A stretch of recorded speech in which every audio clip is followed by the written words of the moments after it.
Broadcasting live from the Business Radio X studios in Phoenix, Arizona, it's time for Phoenix Business Radio, spotlighting the city's best businesses and the people who lead them. Welcome to Phoenix Business Radio, broadcasting live from the Business Radio X studio inside Maxix Workspace and the Conscious Capitalism Arizona headquarters in Tempe, Arizona, where we help build businesses and connect you with the right people. I'm Karen Nowicki, and I have very much been looking forward to this segment today. I have in the studio with me, and we've got an additional guest on Skype with Vivos Therapeutics, and we have Sandy Smith, Integrated Market Advisor, to thank for the introduction. Welcome to the show, Sandy. Thank you for having us. We're thrilled to have you. This is going to be a packed conversation, so I want to make sure I get each of our guests introduced before we get started. We also have with us Dave Wille, who is a patient of Vivos. Welcome, sir. Thank you. Glad to have you. And you are not even in Arizona. You came in specifically to help us tell this story today. Came in from Denver this morning, flying back home tonight. But Thank you. It's a story I wanted to tell. Well, we certainly appreciate it. And also in the studio with us, we have Ed Loew, Chief Strategy Officer. Hello, sir. Hello, glad to be here. We're thrilled to have you. And with us via Skype last minute, which is exciting, Bryan Ferre, Chief Marketing Officer and Chief Evangelist as well. That's quite a title. It is. Thank you for having me. We're thrilled. And I understand that you are the one who probably best tells our listeners what and who Vivos Therapeutics is. Could you start with that introduction for us? Sure. Vivos Therapeutics is leading the way with a revolutionary therapeutic protocol for one of the most pernicious and often misunderstood health concerns of the modern era. And that is obstructive sleep apnea.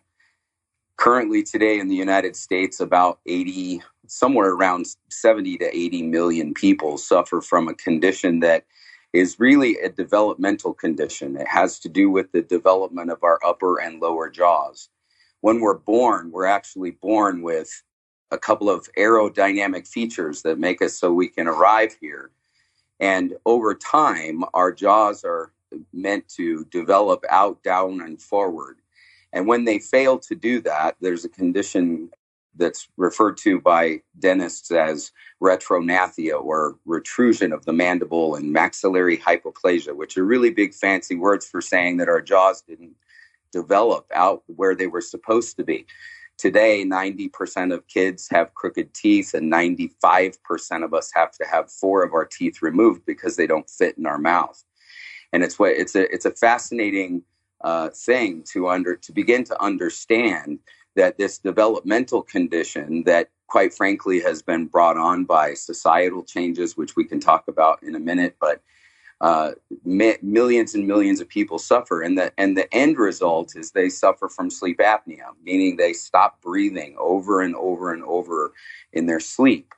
And this is one of the most misunderstood conditions. I talk to people every single day, and there's this misconception that sleep apnea is snoring, or it's this mildly annoying thing that we have.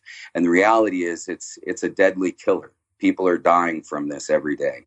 I knew that it was a very dangerous situation. I had no idea that it had anything to do with our jaw.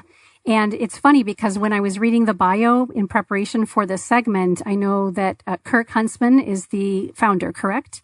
He is. He's one of the founders. Yeah. And he has this, and I'm sure one of you could speak to it, but was speaking, or his background is dental. And so I was left wondering, and thank you for filling in that gap, at least part of it. What did a dental practice have to do with sleep apnea? So I'm already blown away, and we're not even, 3 minutes in. Wow. Okay. So would you be willing to speak to these societal changes that have kind of impact our development? Because I'm curious about that, and then we'll bring everybody else in the conversation. And by the way, feel free to jump in. We really want this conversation to really tell the story about the great work that you all are doing, and of course, how it's helped you specifically. So let's just have a well-rounded conversation. So societal changes, what are you alluding to there? So if we look back, there's been a number of interesting studies, but if we look back at the history of craniofacial development, really the development of the upper and lower jaws, and we look back in the fossil record, even not as far back as even 180 years ago, crooked teeth were really quite rare. right? So we now find today that there's this developmental condition. So we have to ask ourselves, why is it that our jaws aren't developing the way they're supposed to? And research has now revealed a number of the main causes for this developmental issue. One thing changed just within the last 150 years. One thing significantly changed, and that is breastfeeding. Today, children are born and are lucky to get 3 to 4 or 5 weeks worth of breastfeeding. But historically, humans would breastfeed for a number of years. And there's a slight misunderstanding about breastfeeding that has led to this. And that is that we believed for a long, long time that babies were suckling or sucking. And in reality, the babies are actually chewing.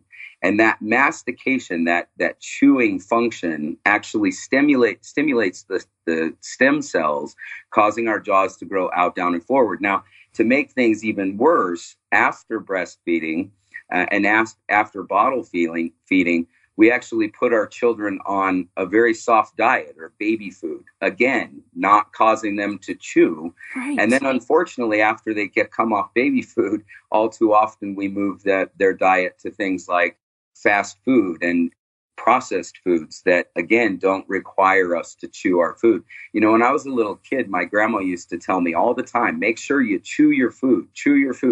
And I think that historically we knew that was an important part of our developmental process, even if it was subconsciously we knew it. But those changes in society and our diet and the way that we handle breastfeeding today are really one of the leading causes for this problem. And, you know, we talk about sleep apnea, which is interesting and especially dear to my heart, but this is also the leading cause for crooked teeth or malocclusion. So a dentist is actually uniquely qualified to identify this problem and recognize this problem. And by working with Vivos, qualified dentists who have received postgraduate training in sleep and breathing are able to not only identify this problem, but actually work with their medical colleagues to diagnose and treat this. Vivos has developed a powerful and unique protocol that actually addresses the underlying condition. So Bryan, those are phenomenal points. And to help the listeners really understand that phenomenon of what's happened, you know, the study of medicine and dentistry, if we go back 100 to 150 years, did not really include heavy curriculum on sleep apnea. It's really a fairly new phenomenon. In fact, if we look at the baby boomer generation, that's the first generation that was really affected by sleep apnea. And anecdotally, if we look at the 1950s, we see the introduction of two people in the home working. We see the heavy introduction of pacifier use and bottle feeding. And the American Dental Association reports that heavy use of pacifiers will cause malocclusions or crooked teeth. And now we consider that braces for a teenager is a rite of passage. It actually means something went terribly wrong in the craniofacial development of that child, meaning the dental arches, and there's two, there's a lower dental arch and the mandible, and an upper dental arch, which is a maxilla. And because there's crowding, that means those dental arches weren't able to expand. And you're right, Bryan, when we talk about breastfeeding, it develops the craniofacial region and it allows the genes to fully develop. And if we look at the human airway, which is really functional space, the human airway is not an organ. And on the back of that airway is the spine. And on the front of that airway is the tongue. Well, the tongue is attached to the mandible. So what we're seeing is, if we look at the spatial relationship between the upper jaw, which is the maxilla, and an underdeveloped craniofacial region, which has a retruded mandible, the tongue impedes the airway. And so it's really a societal issue, as with the soft food, we have entire generations of children being born and their craniofacial region not only is not developing because of how we're raising them, it's actually it's the reverse of that. It's the how we're taking care of them collapses the craniofacial region, adding sort of fuel to the fire, if you will. So Bryan a moment ago talked about a dentist can identify this, right? That's exactly what happened to me. All I did was go into the dentist for my normal 6 month or every 3 year, whatever, how often you go to the dentist, right? Supposed to go 6 months. So I go in and my dentist, does the cleaning, and he looks and he says, boy, you really have a high palate. No idea what a high palate meant. I said, okay. He says, the roof of your mouth's really high. I said, okay. He says, do you have breathing problems? And I said, well, yeah, I've been a mouth breather my whole life. And he says, do you snore? And I said, yeah, I snore. My wife and I sleep in different rooms, right? I mean, she can't sleep with me in the same bed. So he says, and it's because one of the dentists who is actually now the doctor who treats me, Dr. Lindsay Williams, who is fantastic, had just left that dental practice and moved to Vivos. He says, go see Vivos. And so I go to a Saturday morning informational meeting, right?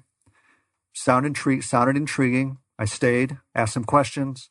They did the scan, everything, right? And I literally signed up that day. And it's all because my dentist noticed that my mouth, as they've been talking about the malformation of that I had a malformation. And he could just look at it visually and say, you're a mouth breather. You need help. Go see Vivos. And it really happened just that fast. So can you talk to us how life has changed for you as a result? I'm already imagining some things just based on what you briefly shared. No, you have no idea. I don't know. I mean, these guys may not get another word. That's okay. If you allow me to tell everything.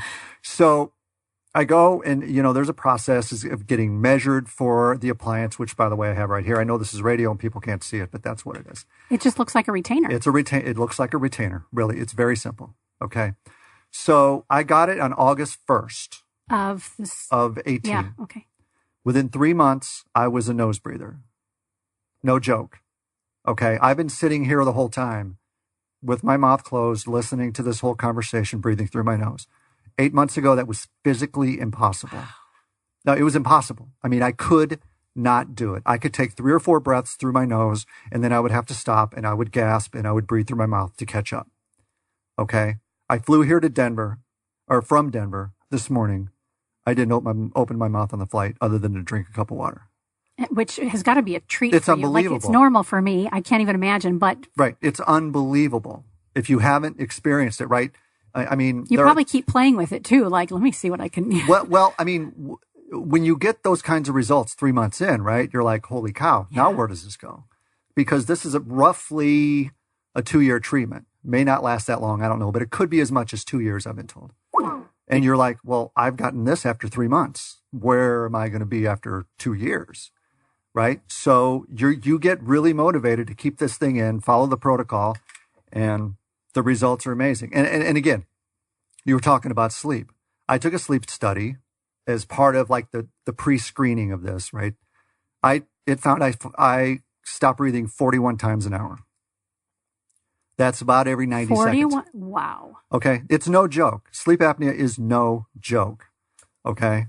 I'm like, oh, that scared the heck out of me. Right. I mean, so I jumped right in based off of that. Since then, I have vivid dreams every single night. I hadn't dreamed in years. And there's no way you can dream when you're waking up every 90 seconds, right? You have no chance. So there's that piece of it. The sleep is unbelievably better. My wife and I sleep together now. I was listening for that piece. Right. I didn't want to ask in case that wasn't happening. No. Some nights I don't if she has to, but she's a very light sleeper. So it could just simple as rolling around can wake her up. If she has to get up early in the morning or something like that. But for the most part, we're back right in the same place. I haven't had a sinus infection since I started this. I am guaranteed to have at least one sinus infection every winter. Guaranteed. Right? 3 things in life: death, taxes, and Dave gets a sinus infection. Right. I mean, seriously, it's that automatic. And I haven't had one. I haven't had a cold. I haven't had anything. It's because all of this space up here is now bigger, and what used to get stuck in there and then slowly over time get infected comes out. It's interesting you point to a nose breather versus a mouth breather. And one of the key indicators of sleep apnea is a mouth breather. And why is that important? Because nitric oxide is a very important chemical for cellular regeneration and for our body's health. And nitric oxide can only be brought into the body naturally through the nasal cavity. So if you're a mouth breather, you're not getting that essential core chemical to help your body heal itself. And what he is sharing is how the Vivo system works. It's the repositioning of the mandible and the maxilla to essentially widen the palate and open up the nasal cavity. And as a result, the conditions that cause sleep apnea go away. They no longer exist. And that's one of the most phenomenal things, because if we really look at what are the treatment protocols or recommended therapies by doctors today, we really fall into three categories. And the first category would be a CPAP machine. Yep. And unfortunately, that's very therapeutic. So if you're diagnosed with sleep apnea, and sleep apnea is indicated by an AHI score, an apnea-hypopnea index. And apnea is the cessation of breathing for 10 seconds or longer. So as you had indicated, you had an AHI of 41, which means he stopped breathing 41 times per hour for 10 seconds or longer.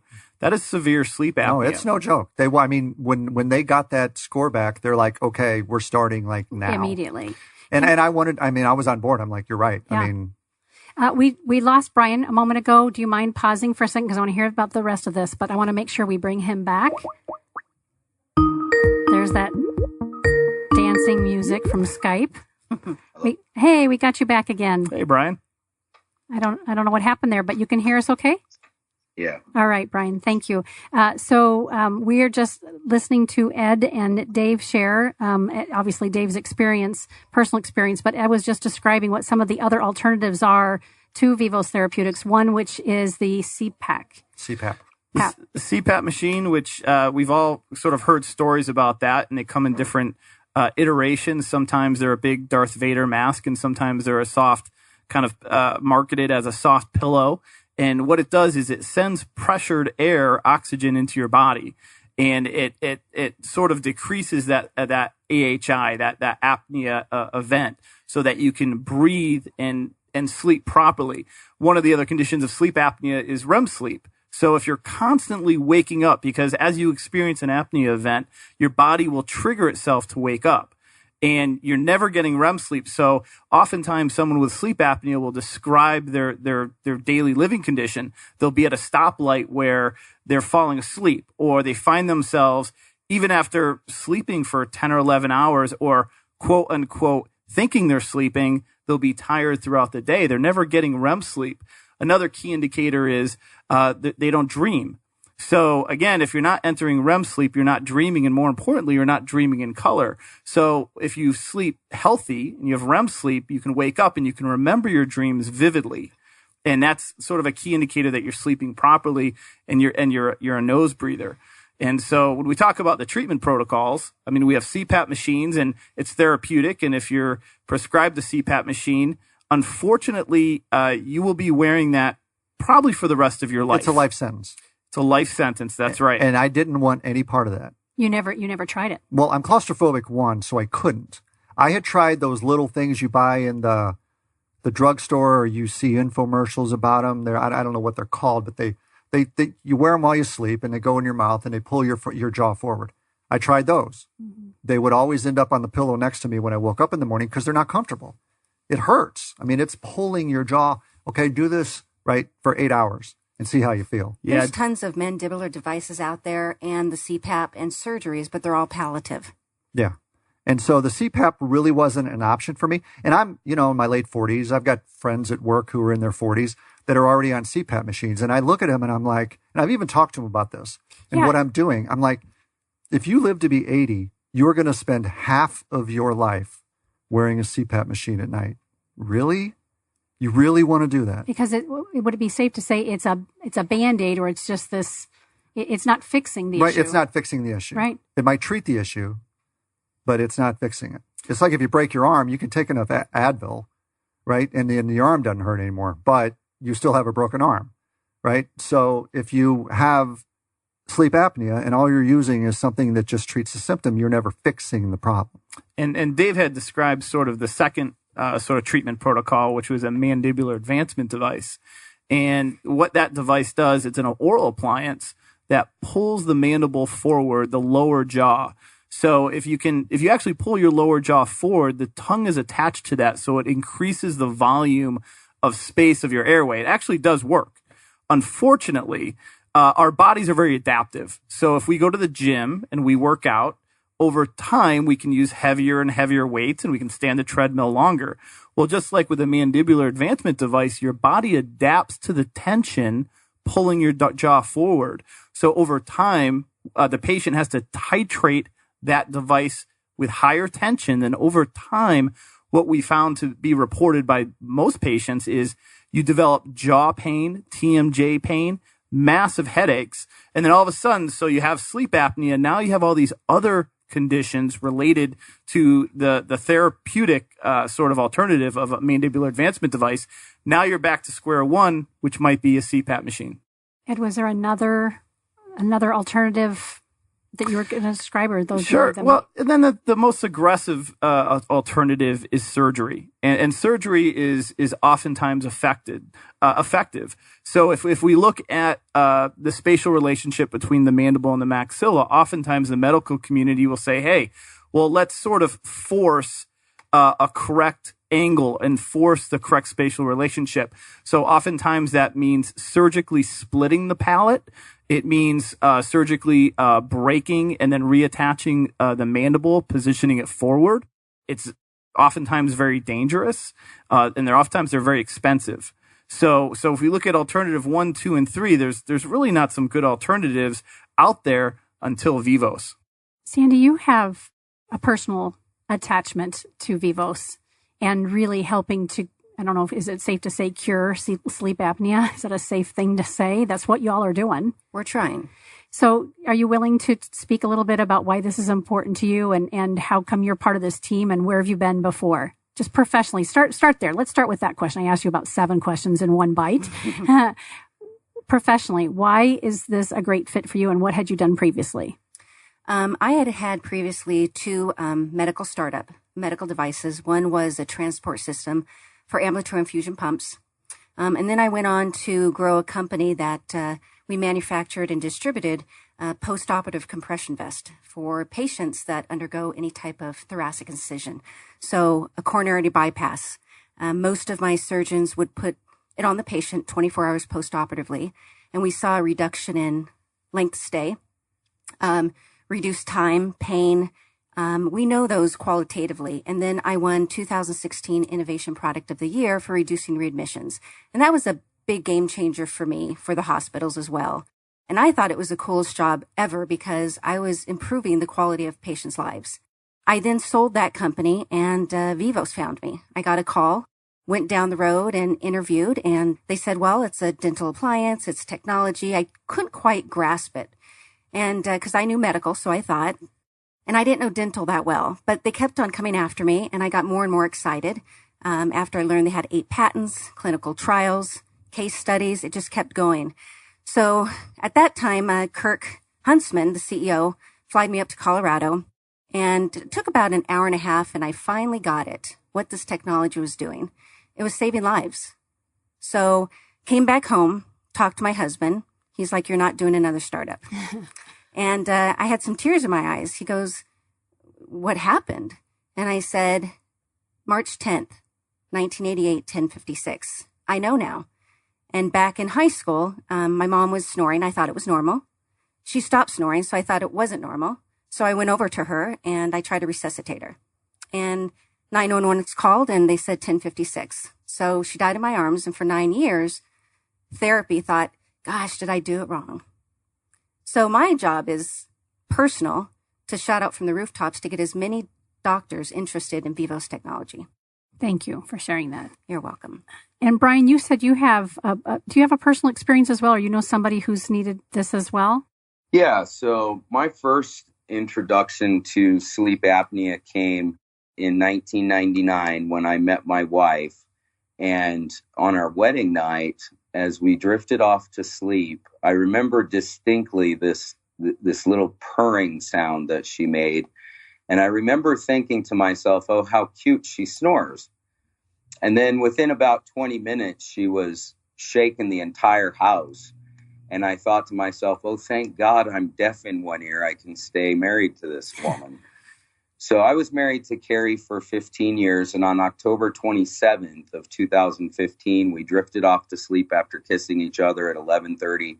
And Carrie died at 12:30 at age 44 from the ravaging effects of sleep apnea. And one of the things that I wanted to talk about, because this it's not really that well understood by people who have sleep apnea or might have sleep apnea and don't know it. Millions are undiagnosed.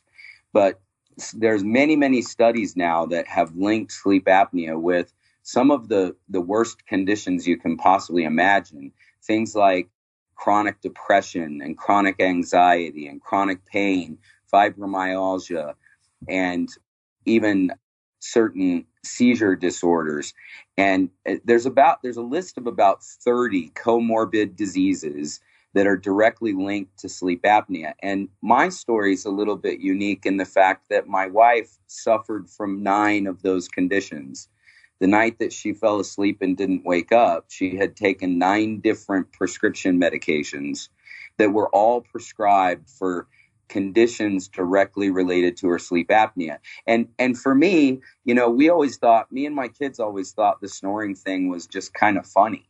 We used to play games. We'd take little tissue papers and put them on her nose, and we'd bet each other how far she could blow them across the room. And, I'd have to apologize to neighbors because she snored so loud.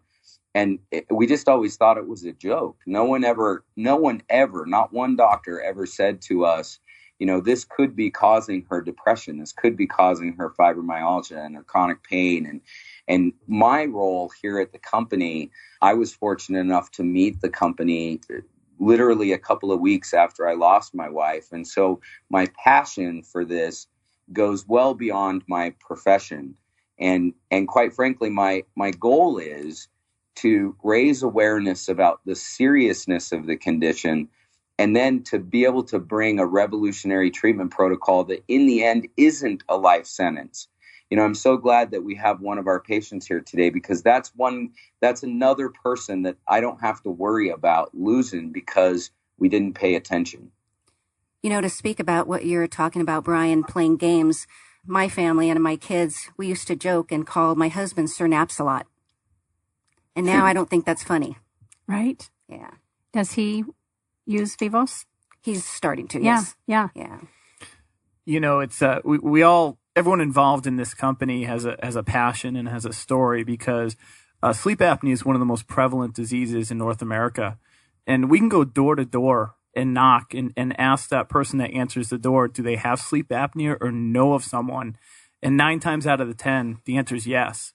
It was interesting. We were training a dentist in Portland, Oregon about 9 months ago. Sleep apnea is diagnosed by a doctor, a medical doctor. It's a medical condition. And our treatment protocol has oral appliances that are medical devices. And through that patient journey, as they become a Vivos patient, the first step is to take a sleep test, as Dave had indicated. And I've always considered myself fairly healthy, and my wife had said I snore every now and again, and I guess it was pretty loud. But I essentially, I took a sleep test up to my hotel room, and I took that sleep test. And the next day, a doctor evaluated the results, and it turned out my AHI, which is my apnea-hypopnea index, indicated I stopped breathing 27 times an hour. And it all started to make sense, because in my early 20s, I had a dentist sort of identify that I had bruxism. Bruxism is grinding of the teeth at night. Yep, me too. And I was a stockbroker, and I said, okay, it was sort of, the conversation was, you have a stressful job, you're sort of grinding your teeth at night. But really now we know what's happening is subconsciously the brain understands that there's a lack of oxygen, and it's manipulating the mandible, trying to open the airway. And so when a dentist, or we talk about grinding our teeth, you're actually suffocating in the middle of the night. And so I was identified with bruxism back in my early 20s. I was diagnosed with high blood pressure in my late 20s. So here we are today, about less than a year ago, I was identified as having sleep apnea. And it's an exciting journey, just as Dave had indicated. I've been wearing my appliance now for a little over 8 months. And I used to have red circles under my eyes. The lack of nitric oxide, a key indicator, when you look at someone, they have red circles under their eyes, you can tell that's a lack of nitric oxide. I no longer have red circles under my eyes. My wife says I rarely snore, which is exciting. I now work out over 2 hours a day, every single morning. It's changed my life. My palates, both my upper and my lower dental arches have expanded. So just like Dave, it's a very exciting journey. And it personally affected me. And I became very passionate, just like, Bryan's a dear friend of mine. And I have family members that are affected by this. And almost everyone we encounter knows someone. It's a great thing that what Vivos is doing.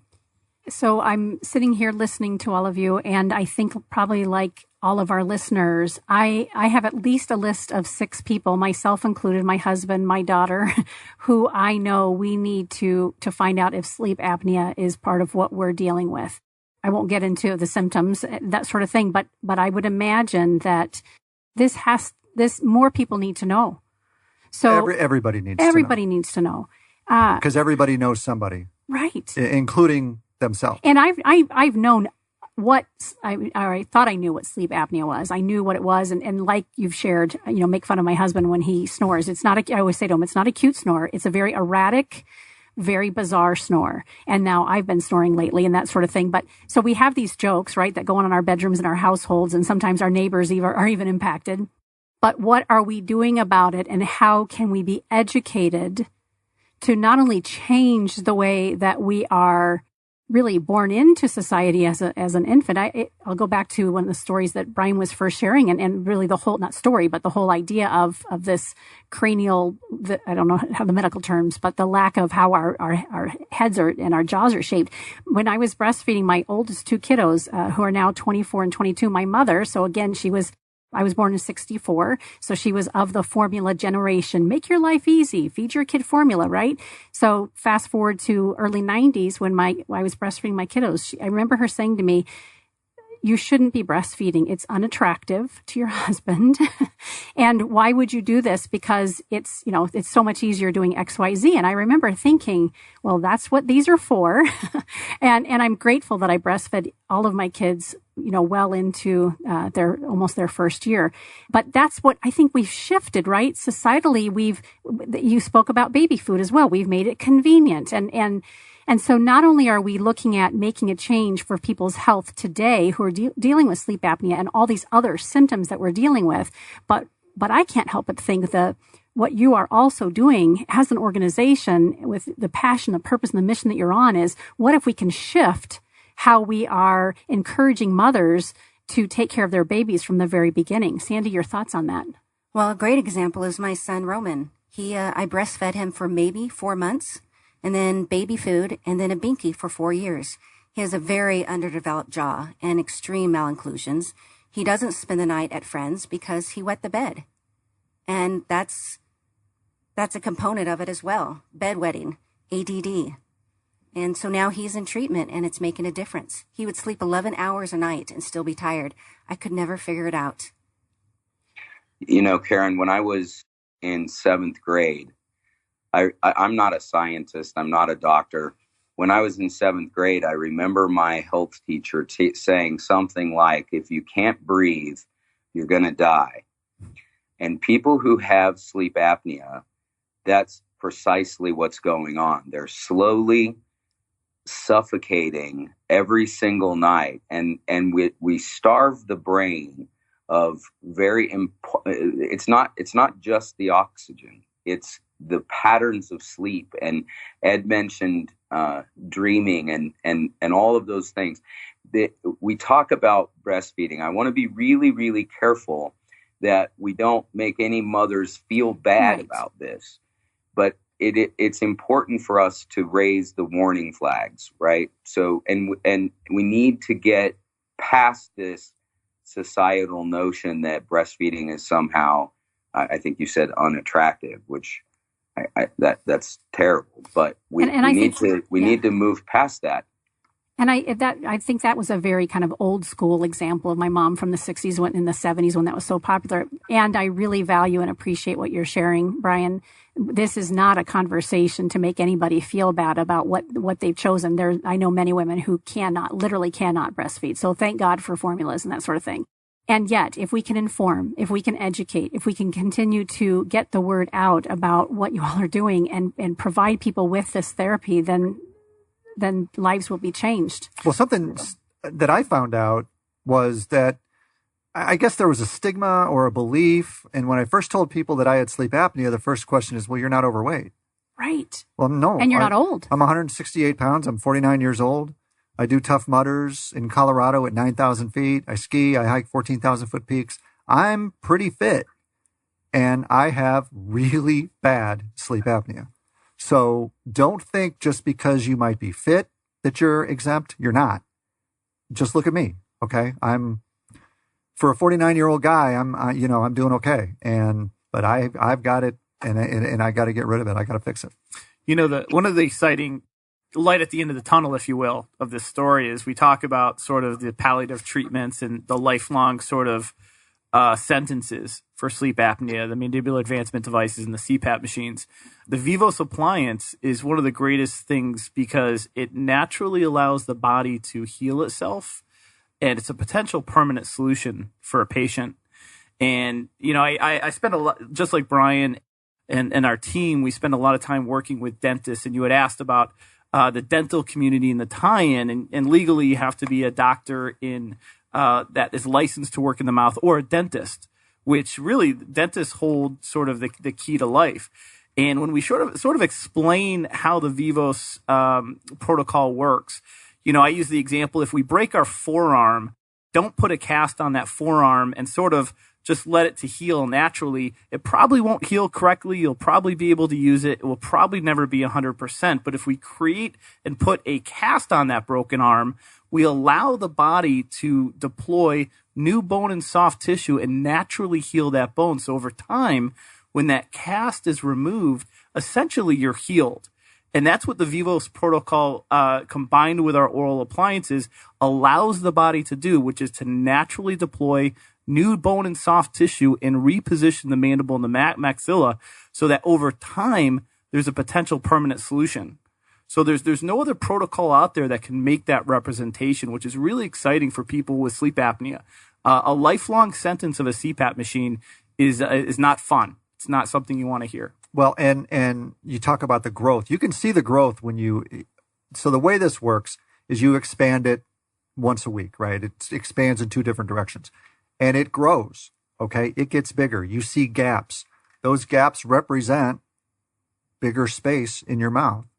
Okay. And then so you see the different space. All of a sudden you can breathe through your nose. You're not getting sinus infections like I've always gotten. You're getting better sleep. The evidence is right there. I mean, they can quote studies, whatever they want to do, stats. I have real life. This works. It works. And it's been a game changer. So Dave is sort of explaining the phenomenon of when a Vivos patient first receives their appliance, it fits in like a retainer. And then once a week or twice a week, depending upon the doctor's instructions, the device has a little kind of screw that widens the device. It's actually a really neat phenomenon so that it can keep up with sort of the widening of the dental arches. And some people wear an upper and a lower, and some people just wear an upper. But really what happens as the upper dental arch widens, which is the maxilla, the nasal cavity drops. So all of a sudden you have more volume to breathe in through your nose. So all of a sudden you become a nose breather. And it really is quite a phenomenon. Over the last 8 months I've been wearing my device, my upper dental arch has increased by about 1.5 millimeters. So it's really does work. It does. I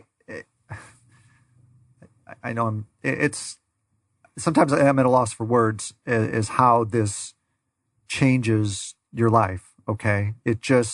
I was kind of at a loss as far as I just kind of had accepted, you know what? I'm just going to be tired all the time. That's the deal. And you know what? Me and amoxicillin are just going to be friends the rest of my life. And a couple times a year, I'll get a Z-Pack or whatever, and I'll treat my sinus infection and life will go on. And then and again, my dentist literally just mentioned. It wasn't even like, you just kind of almost as an aside, hey, you have a really high palate. And it's gone from there. Dave, what do you do professionally? I am a sports videographer for a television station in Denver. So if you watch an NFL game or you watch an NBA game or you watch a game and you see the people down on the floor or on the sideline with a TV camera on their shoulder, I'm one of those guys. That sounds like a great career. You've been doing that for how long? 26 years. Forever. Yeah. Yeah. Longer than I haven't been doing it, put it that way. More than half my life. Right. And since you've been in this treatment, we've heard a little bit about home life. You're not tired. Right. Tell us about as it relates to your job. What are some of the things that you're experiencing? Well, I have more energy during a game. We have a 22, 23, 24-pound camera on our shoulder for 5 or 6 hours on a Sunday afternoon. And it can be a track meet too, right? If there's an interception at the other end of the field and there's no TV timeout, you have 40 seconds to get the other end of the field and set up. I'm 49 years old. I'm the fastest guy on the field. Sweet. I'm outrunning all the young guys. But no, there's more energy to do that. It's a physically demanding job. There's no question. It helps. So let's go back to what Dave just mentioned with regards to the dentist, and I want to turn it to the Vivos team. Obviously you're putting the word out today. This is a podcast. It's business radio, so a lot of professionals and folks who want to go straight to the information are going to come and listen to this. Who else needs to know about it? If I'm a dentist, how do I find out more about it? Talk about, what's the... Not from the consumer perspective or the patient perspective, but let's talk professionally. Who else do you need to be in front of? How can we help get the word out? And what does a dentist need to do to find out more? They can email me at smith@vivoslife.com. My phone number is 480-529-4361. Our website is vivoslife.com. There's a plethora amount of information on that as well. Not only dentists, but I often try to speak to ortho docs. I speak sometimes at high schools, and I have an opportunity to share about Vivos. And at the end of it, I ask these students, how many of your parents snore? 97 kids. How many of you guys grind? And most often is these teenagers have beautiful smiles, but guess what? They can't breathe. They have TMD. So it's very, very gratifying. So not only dentists, orthodontists, oral surgeons, anyone that can look into the airway, the mouth. Yeah, and I would add any of our medical colleagues, ENTs and physicians, that physicians are on the front line. They see us for everything from a sniffle to a cough. And, the reality is we need to raise awareness amongst the entire medical community that there's an alternative out there besides the go-to CPAP. Another alternative is my cardiothoracic nurses asked me what I was doing. And she said, when we incubate a patient and their airways compromised, we send them to a pulmonologist. And the pulmonologist puts them on a CPAP. There has to be an alternative. Yeah, getting the word out is one of our core missions at Vivos, and we spend a lot of time educating not only the dental community, but the medical community. And it's been long taught in medical schools that the palate and the sutures in the craniofacial region solidify in the mid to late teen years of life. And so that it's believed that a palate can't be expanded. Well, that's a myth. And we've done it thousands and thousands of times with many patients. And Vivos is a disruptive technology.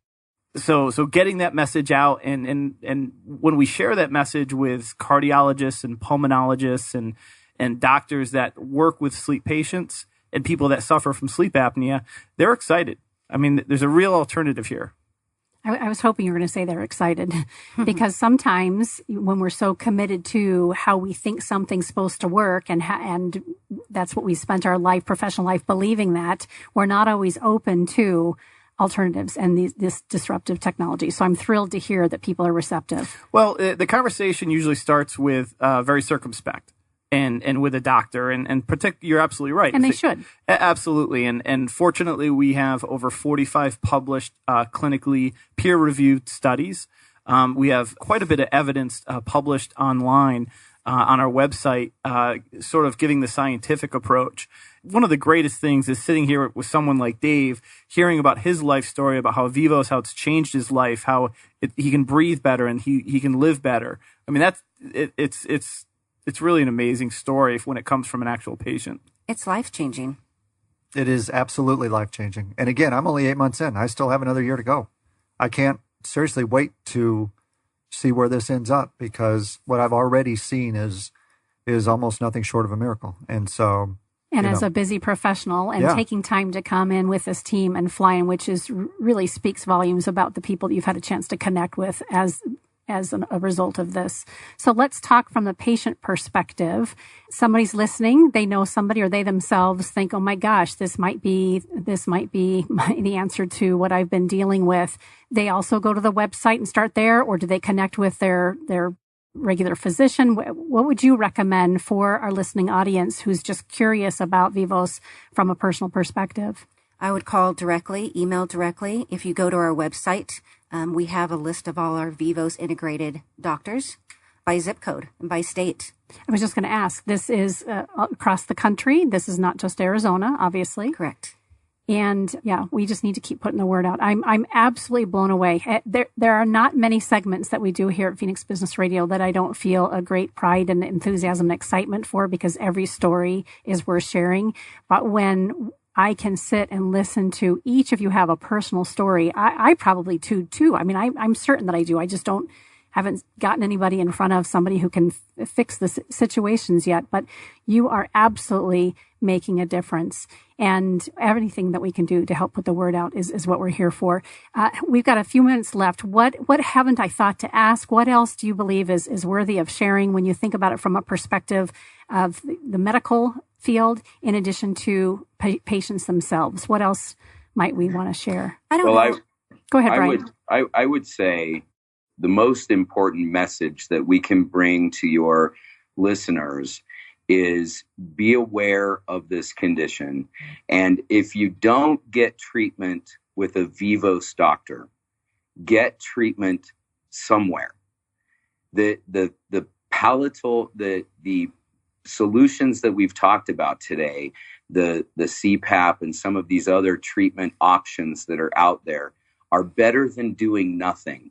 You know, about 2 months ago, we were filming a documentary about sleep and breathing, and we were in downtown Salt Lake City in the middle of the winter, and we did a man on the street. We walked up to 25 random people, and we asked them questions about sleep and breathing.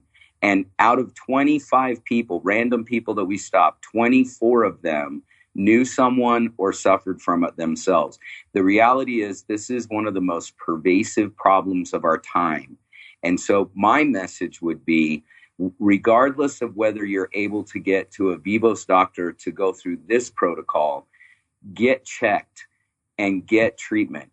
And don't take this the way I did and take it lightly. It's not a light condition. It causes some really horrific things. And quite frankly, you know, we talk a lot about that. We mentioned earlier that there's a myth that this affects old fat white guys. The reality is sleep apnea is now known to cause obesity. So it's not because of obesity. It's known to cause obesity. It's known to cause depression. It's known to cause these other issues. And the reality is you might not know that you have a breathing problem. You might not snore. You might not have any of these outward symptoms of sleep apnea, but you've got other issues going on. So get a sleep test and get treatment somewhere. And the sleep test I took was really simple. I did it at home. There was a thing they put on your finger, a little machine that records your sleep, and just go to sleep and wake up, and you take it back to the office, and a week later they give you the results. It's really simple. Yeah. Ed, yours was similar? It's almost identical. Yeah. It's very easy to use, and it's you don't really know it's there. And again, it's important. That's sort of the standard of care to identify where you are in that spectrum of sleep apnea. I sort of dovetail, and I'm coupled with Bryan's thoughts. If you have some of these conditions and And some of these indicators, such as falling asleep or you're tired midday, or if you have dark circles under your eyes, or if you don't remember the last time you dreamed, see a doctor, get help. There's a Vivos doctor in almost every major city right now in the United States. There's 140,000 dentists. Right now, there's under 1,000 dentists that are Vivos practitioners, and it's growing every day. And seek one out. It'll change your life, but at the very least, get help. I couldn't agree more. Get help. Yeah. Again, I'm nodding my head because I'm thinking of my husband, myself, and my daughter very intimately, specifically. We all of us have those issues that you're describing. So, and we've taken it very lightly. And I've known that sleep apnea can cause death, and yet we joke about it and we just put it off. Why? It doesn't make It's sense not when fun. there is something that's right there able to help us. Well, Great. Karen, I'll say one other thing, and this is just my own personal experience, but we in this country, we have a problem with overprescribing medications for conditions that at the end of the day, we're just treating the symptoms. And this is a non-pharmaceutical approach. This is get away from the drugs. And honestly, the night that my wife died, it was ruled that she died from an opioid-induced coma. And she went into an opioid-induced coma, and when she had a sleep apnea event, she stopped breathing, and her brain wasn't active enough to start breathing again. And so I don't like to make it a horrifying thing, because it could just be that your life will be better. You'll have more energy. You'll be happier. But at the end of the day, this is something to not take lightly. Again, thank you guys all for being here. I'm blown away. I'm looking forward to being an advocate for the work that you're doing. I already have some ideas running through my mind about how to get you in front of the people that we know. Sandy, one more time with the information for Vivos Therapeutics, and we'll wrap up the show. Vivoslife.com, smith@vivoslife.com, 480-529-4361. Great. One more opportunity for anybody to say anything else, or have we covered it? Get checked. That's Yeah, all I can tell. absolutely. It's really simple, and it will absolutely change your life. You've been listening to Phoenix Business Radio with Business Radio X, broadcasting live from within the Max 6 and Conscious Capitalism Arizona studio. Some media leans left, some lean right, and we lean business. Until next time, I'm Karen Nowicki. Thanks for listening.